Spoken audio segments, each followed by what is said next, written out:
We have learned how to use the law of sines, and we've learned how to use the law of cosines. Today, we're going to identify the times where we will use the law of sines and the law of cosines. What do we need to know for each of those two laws? So, when do I use the law of sines and when do I use the law of cosines is our essential question. I am learning to identify when to use the law of sines or the law of cosines. So pause the video. You're going to find the measure of angle C. Then you're going to find the length of BC. So pause the video now and see if you can get those warm-up questions done.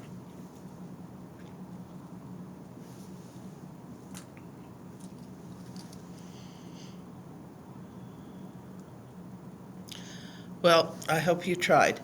If you notice, we do have the matching pair. We've got angle A and side A. That means we can use the law of sines. So the sine of 88 degrees divided by 26 is equal to the sine of C divided by 21. This is the angle we're looking for, and this is the side that is across. So remember, we start by multiplying at the diagonal and divide it going down. We are expecting to get a decimal. 21 times the sine of 88, remember to close it off, divided by 26. You go out 4 decimal places, so 0.8072 is approximately our sine of C.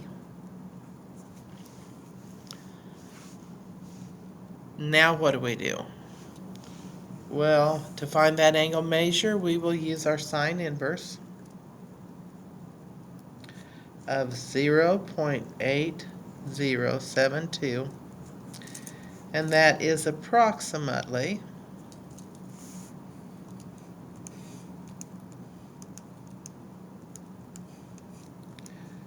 53.8. Now, if we wanted to find that third angle measure, we would not have to use the law of sines again. We could use the triangle sum theorem. 180 degrees minus the quantity of 88 plus 53.8, and be done. Okay, for the next one, as we're looking at this, we do not have any matching pairs, and there's no way to find a second angle. If this is angle A, this will be side A. This is the law of cosines. So you start out, A squared is equal to, okay, B squared plus C squared, 21 squared plus 30 squared minus 2 times B, which is 21, times C, which is 30, times cosine of 123 degrees. Okay, to prevent error when we're doing this equation, it's easiest just to type the whole thing in and square root it all at once. So I'm going to square root this for my answer. In my calculator, I'm going to put the square root of 21 squared plus 30 squared minus 2 times 21 times 30 times cosine of 123 degrees.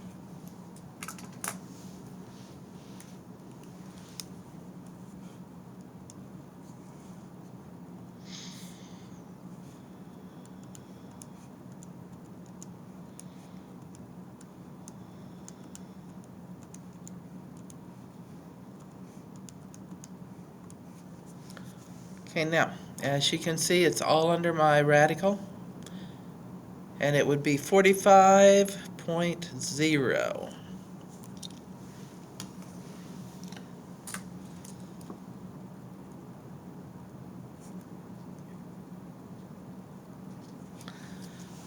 Now, once we find that, we can use the law of sines to find the other two measures, those two angle measures. You only use the law of cosines the first time. So, law of sines, you can use when you know two angles and a side. So those two are the angle side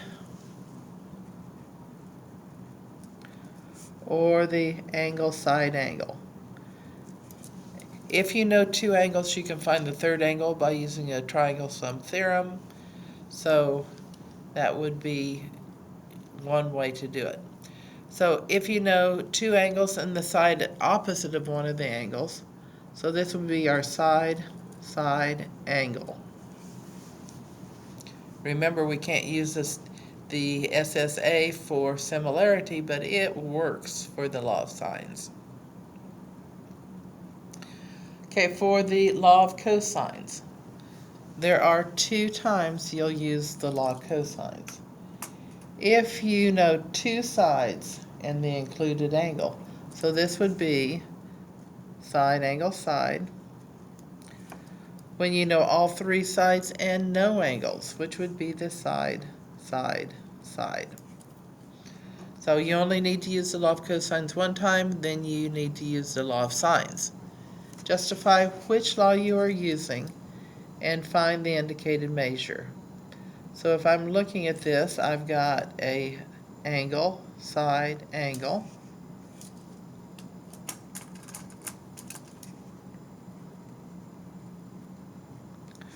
And this would be law of sines.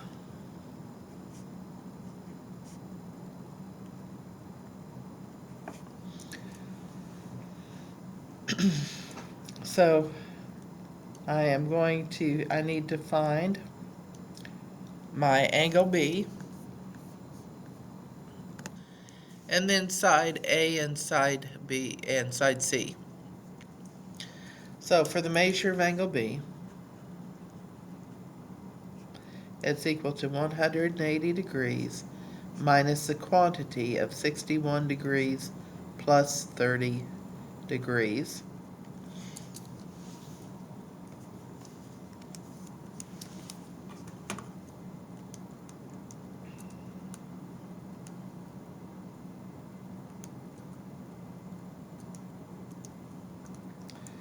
And you end up with 89 degrees.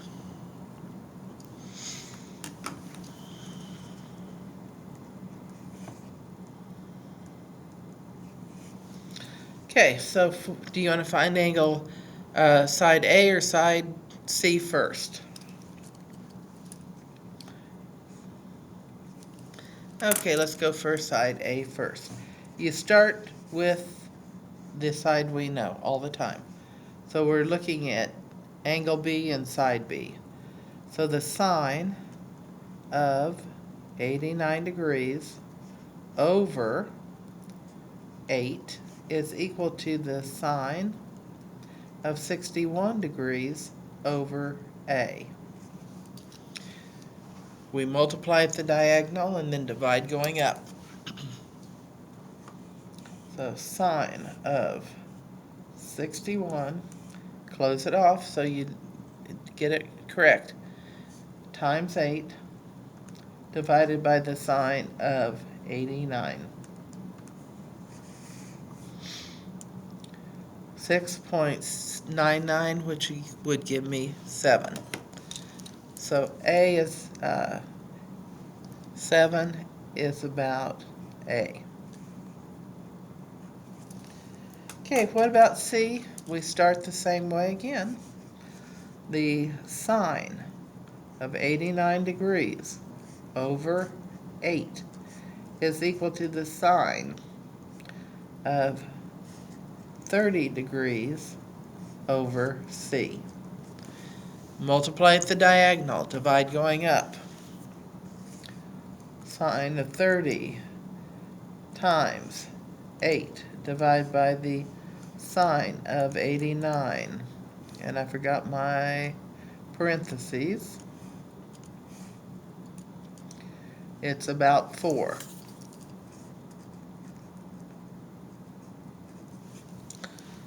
Okay, so we have solved that whole triangle using the law of sines. We knew the two of the three angles and that side, so we could find that third angle, which would be our angle, side angle. Okay, so let's look at the next problem. Find the measure of angle C. Do we know any angles at all? No. So that tells us that we have to use side, side, side, which is the law of cosines.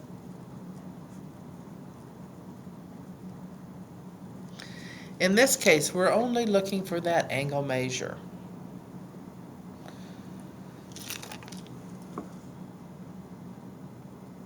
So C squared, 28 squared,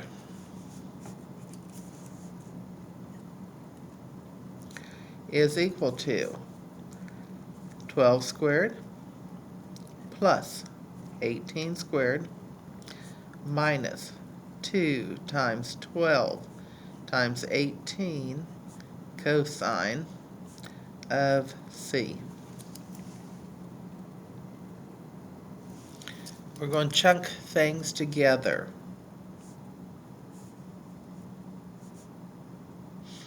Okay, I'm going to subtract 12 squared plus 18 squared from both sides.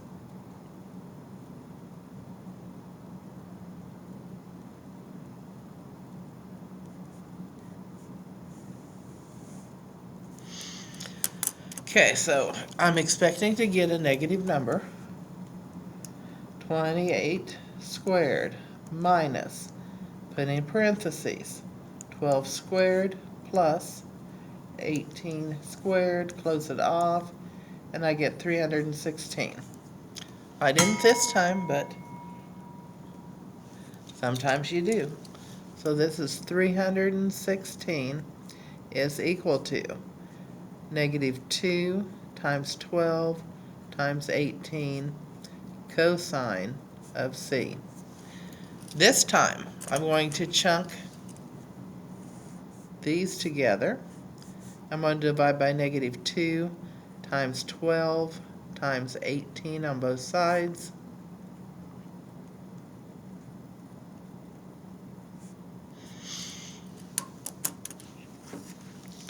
Okay, I've already got my 316, so I'm just going to hit divides by parenthesis, negative 2 times 12 times 18. You use a lot of parentheses. Now I've got negative 0.71315. Okay. Last thing you do is that sine inverse. This is your cosine of C. So cosine inverse of negative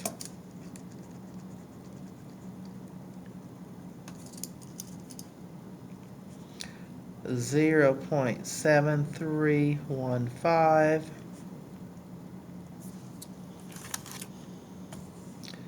second cosine negative 0.7315, close it off, and you end up with 137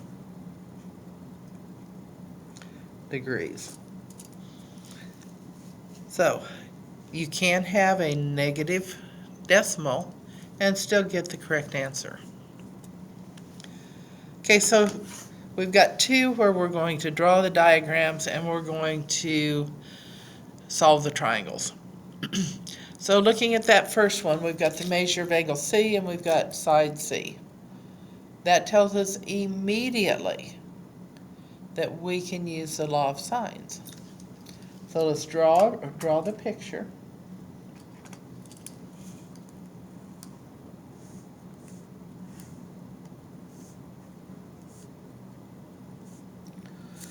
So this is 110 degrees. And this is 38. This is 35, and this is A. And we're looking for the measure of angle A and the measure of angle B. Which one do we want to do first? Well, we're going to have to do the measure of angle B so that we can find the third angle here and then do the last equivalent fractions. So the sine of 110 over 38 equals the sine of B over 35. Now, we know that the sine of B has to be less than 110. So let's see how many degrees it actually is. We're expecting a decimal because we need to find an angle measure. 35 times the sine 110, close it off, divided by 38,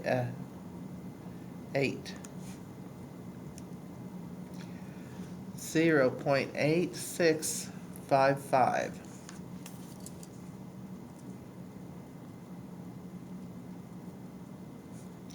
And that's approximately the sine of B. So I'm going to use the sine inverse of 0.8655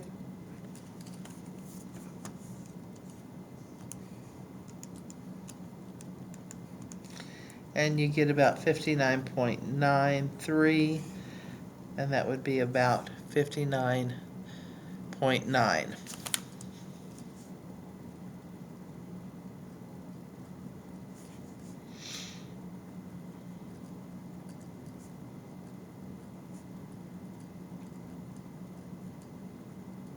Okay, so how do I find the measure of angle A? Triangle sum theorem.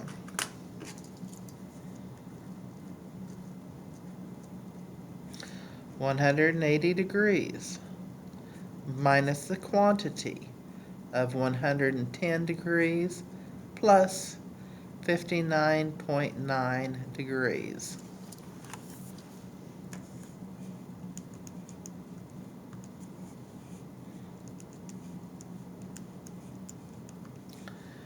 And we end up with 10.1 degrees.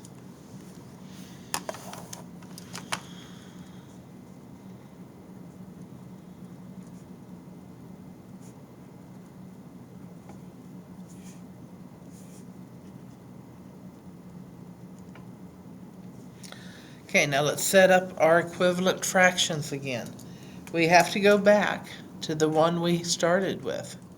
The sine of 110 degrees over 38 degrees, or 38, is equal to the sine of 10.1 degrees over A. You multiply and then divide. Multiply that angle. The sine of 10.1, close it off, times 38 divided by the sine of 110, close it off. Hit enter and you get 7.09, which is about 7.1.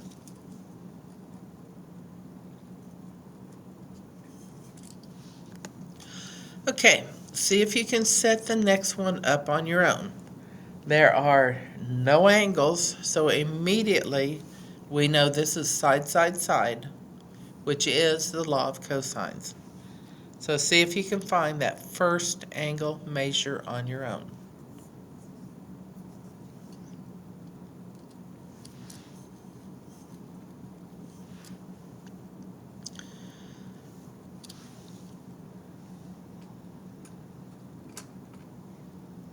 Well, I do hope you tried. If we're looking at this,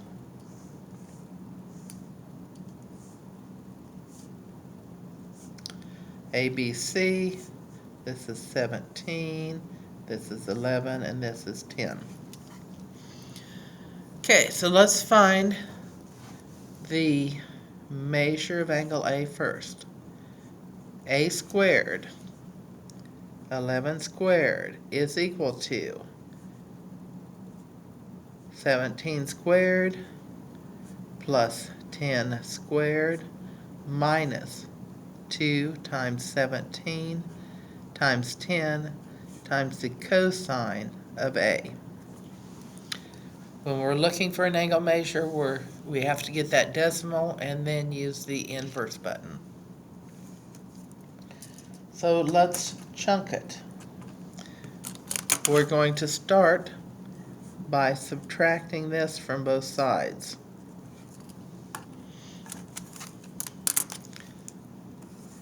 Okay. 11 squared minus parentheses 17 squared plus 10 squared. And I get negative 268.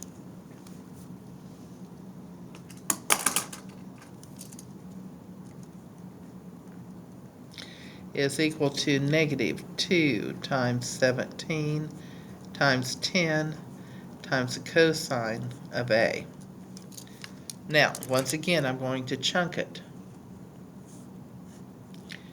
I'm going to divide by negative 2 times 17 times 10.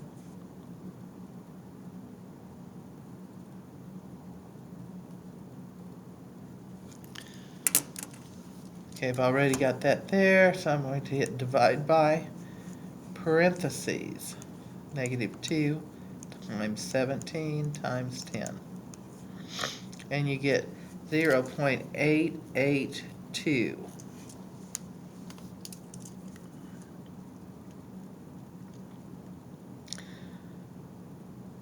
Oh, I forgot the 7. 0.7882.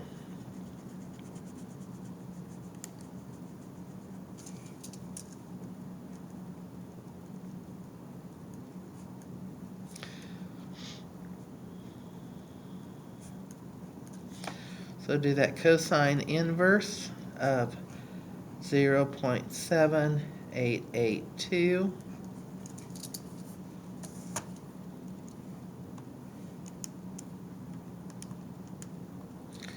And we get 37.98, so that would round up to 38 degrees.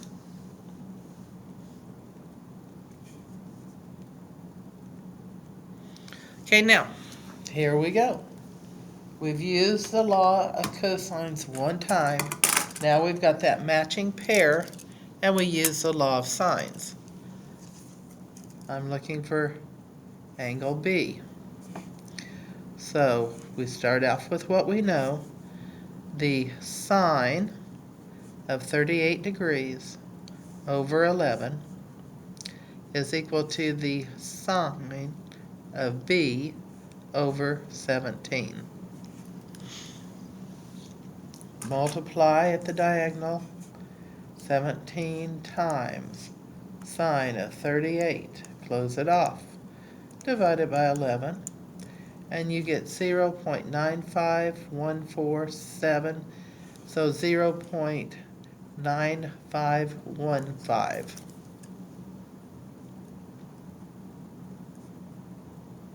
is approximately the sine of B.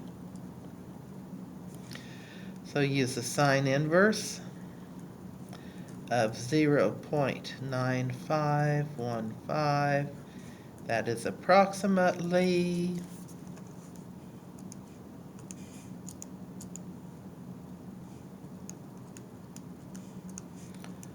72 degrees. It would round up to 72.1.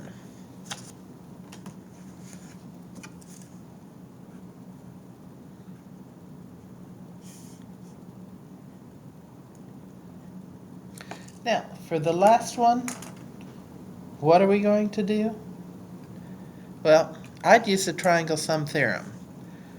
180 degrees minus the quantity of 38 degrees plus 72.1 degrees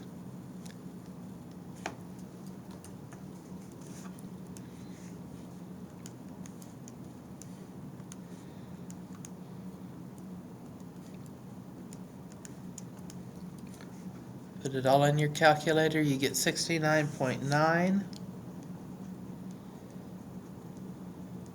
and that is your last angle measure.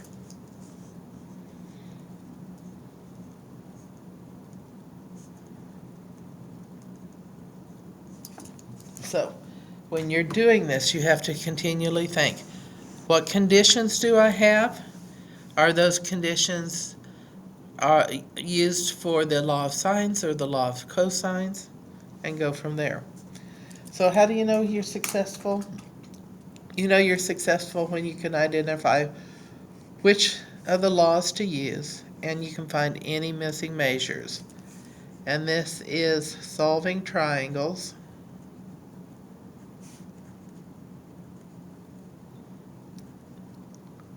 using the law of sines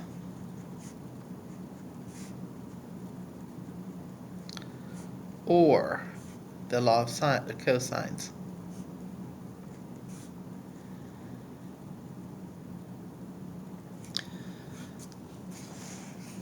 So make sure that you look, and you're looking for whether you have the AAS or ASA, which are law of sines, or the side-side angle, which is also law of sines.